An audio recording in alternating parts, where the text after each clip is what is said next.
Kenny, it's been an interesting week with you guys practicing and not knowing who you were going to play. So now that that's officially in action, like what are the biggest challenges Miami Heat present? I mean,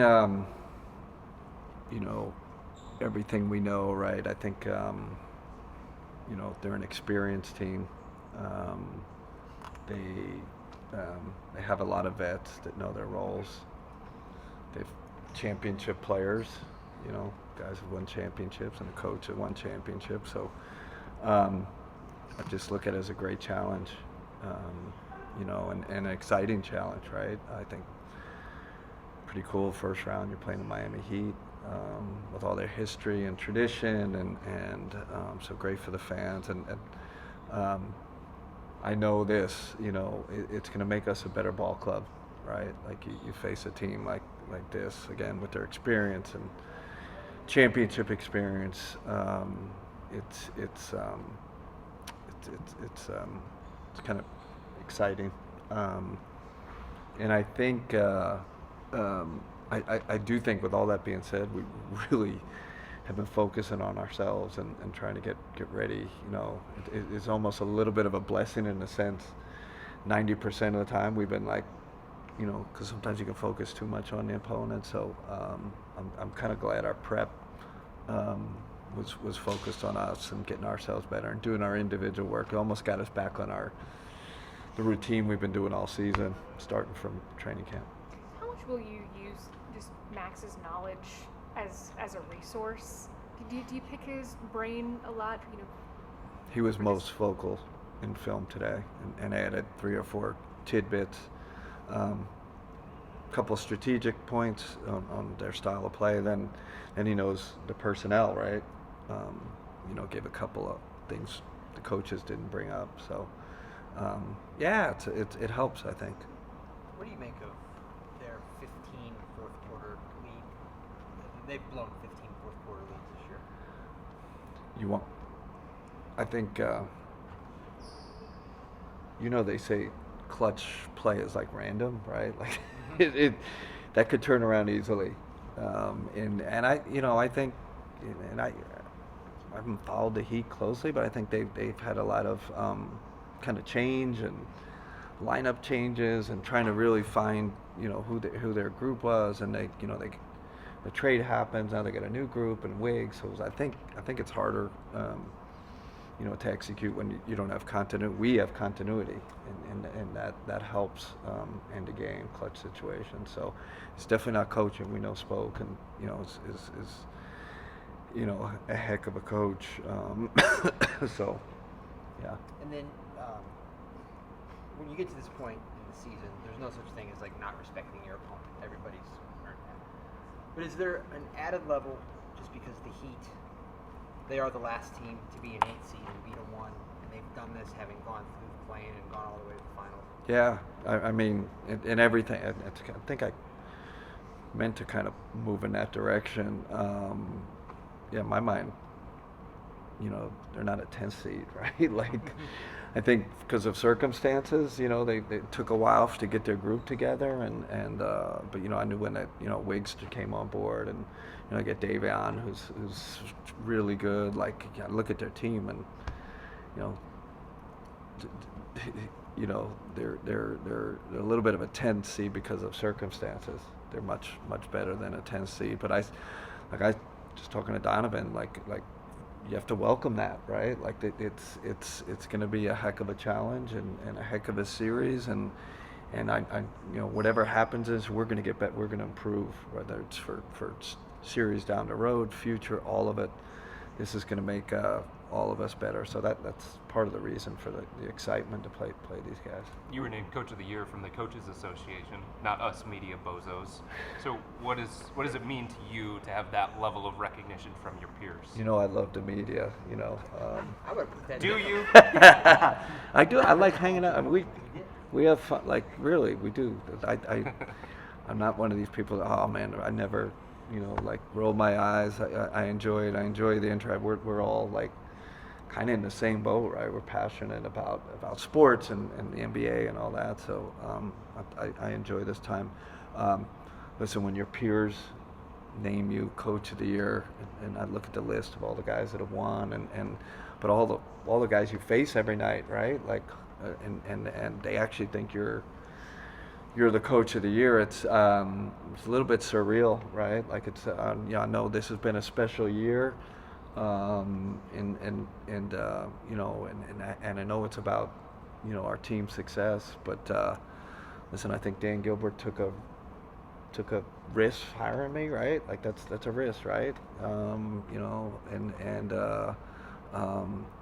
Kobe, same thing, like believed in me, and that's a big part of it. And then you get this group of players that have trusted, kind of the staff, and it's just all those things together. You're just thankful and humbled, quite honestly. You guys come into the playoffs. You won 64 games in the regular season. You're the number 1 seed. You're one of the betting favorites to win the NBA championship. So what is the level of pressure that comes with that, Kenny? It's I don't know what the level is. I know it's welcomed. Like this is what we live for. The challenge, and I just think that's the way you got to approach it. You have to embrace it. And I see the same thing you see, right? We're in that mix. To be a championship ball club, we obviously got to prove it. But you could kind of look at it in fear. Oh my gosh, pressure. But I think at this level where we are, and we're an experienced group, experienced kind of coaching staff, we welcome it and embrace it, and I'm looking forward to it. Kenny, I know when Miami was here in March, we talked about their zone and Yeah. how they run that more than anybody else in the league. What are the challenges of having to prepare for that for a full playoff series as opposed to one game? Yeah, it's it's an added layer. It adds on to your prep. But again, love it, right? Love the challenge. Like now you gotta break out your little zone offense. How you gonna attack it? You look at the film. You talk to the guys, and it's a part of that. I think we do some things that they'll have to prepare for. It's just part of the fun, kind of the strategic fun of coaching in a playoff series like this. How much do you look at the 3 games you guys played against them in the regular season to prepare for this? It's got to be a balance. It's that, but also with the changes they've made, it's like, we get certain guys that aren't there, and this is a new team. They got Wiggs, and like I said, Davion. They're playing a different style. Slow-mo was playing more like enhanced. So you got, and that wasn't happening in our games. But I always like to look at our games to see matchups. Like, hey, how did Evan match up with that? Bam. Where did Jay look like against where? You do want to get a feel for those games and how your guys performed against their guys. So I say it's almost 50-50, the breakdown between watching your games and watching their recent games. You mentioned the clutch randomness Yeah. topic. How random do you think it is? Versus I don't know. execution? That's what they tell me all the time. It's Who tells you completely that? random. Our lovely analytics group. I wish they were here so they could explain it all. I don't know. I always say it's a mix. Like it really is. It's a mix. Probably the randomness has to do with the expected stuff. Did you make the shot or miss it, basically? But I'd like to see we control that more than they think. I will say the way the game's played now, it's almost like instead of stopping the play and running the play, you want to get into an action quick, and that action is not necessarily called from the bench. It's talked about before. Who do we want in the action? What do we want our spacing to be? So it's almost like the pre-prep is super important because a lot of it becomes random, and you have to be able to read in the moment. Donovan spoke a lot about building habits throughout the regular season. Even in training camp, he was talking about that. Do you feel like you guys did build those habits over this 82-game stretch, and what are those things you guys can lean back on in this time of year? Yeah, that's the biggest thing. As I told the guys this morning, I said, listen, Because someone said to me, "Oh, are you ready to, like, it's the playoffs, you ready to turn it on?" I'm like, we've been doing this since August, right? Like, our habits and our preparation, our work, like, if you really believe in that kind of process oriented and believe in your habits and you know, that was a big part of our presentation to the guys. We got to improve our habits, right? And I think we have. I think it's a big reason we've had the season we've had. Now Donovan was elite. You know, he's always been elite with his habits, but it seemed like we had the rest of the group. You know, he helped bring them along to kind of another level. And then from a coaching standpoint, we embraced that, and we brought the performance team and the medical, all them into our kind of fold, and the players knew that it was super important. So I'm glad to see we you know, there were results behind it. What is the biggest difference between playoff and regular season basketball? So the game slows down. There's no, you know, it's kind of fact.